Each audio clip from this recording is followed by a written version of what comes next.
Hello and welcome. Today, we're going to learn some really useful English words called prepositions. And we'll do it with a little story I like to call Lost in the City. So, let's get started. So, have you ever been lost?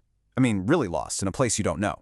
It can feel a little scary, but honestly, it's also kind of an adventure.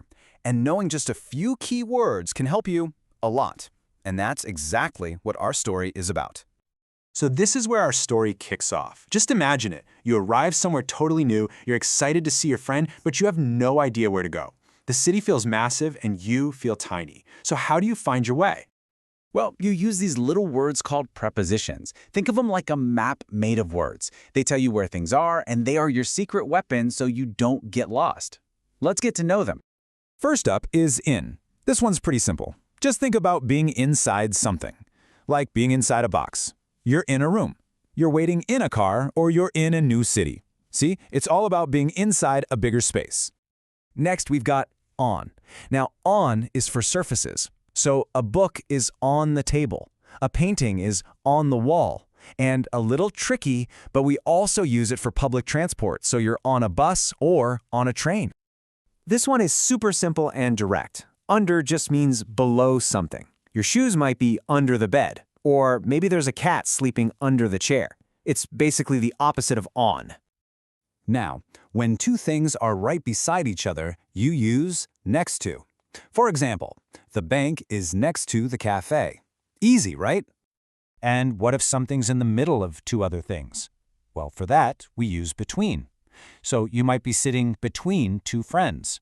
Or the shop is between the big building and the small building. You always need two things on the sides for this one. Behind just means at the back of something. You know, the garden is behind the house. Or if you're waiting in a line, you're standing behind someone. It's all about what's further back. Okay, now let's talk about at. At is for very specific points. It can be a place, like at the bus stop or at school. Or it can be a really exact time, like let's meet at 8 o'clock. Think of it like dropping a pin on a map. It's that exact spot. This one is all about movement. When you go through something, you go in one side and come out the other, like when you walk through a park or drive through a tunnel. So let's quickly remember the big difference here.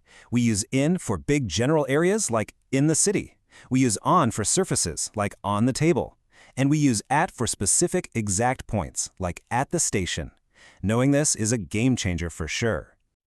Okay, now that we have our word tools, let's jump back into our story. We're going to see how these prepositions help our lost traveler find their friend. Listen carefully and see if you can spot all the words we just learned. So, our story begins. Did you catch the prepositions? A specific place, at the station. A specific time, at 10 o'clock. And a general part of the day, in the morning. Wow, 3 prepositions in just one sentence. And here's the message from the friend Anna. She gives 2 really important clues. Where is she? She's in the cafe, inside it. And where is that cafe? It's next to the museum, right beside it. Ah, the directions are starting to make sense. Okay, so our character finds the museum.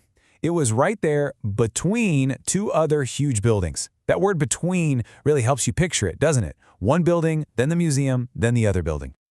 Now we're talking about movement. The character walked through the crowd, moving from one side of it to the other. And then they walked across the street, going from one side to the other.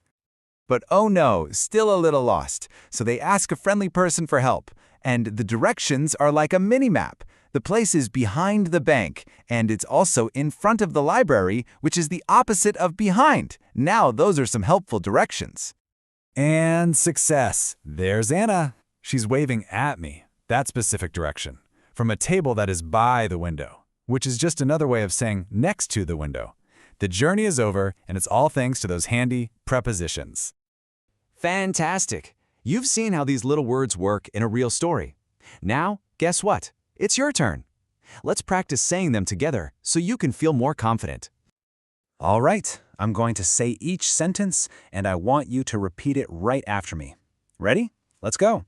The cafe is next to the museum. Good. I walked through the crowd. Great. She is sitting by the window.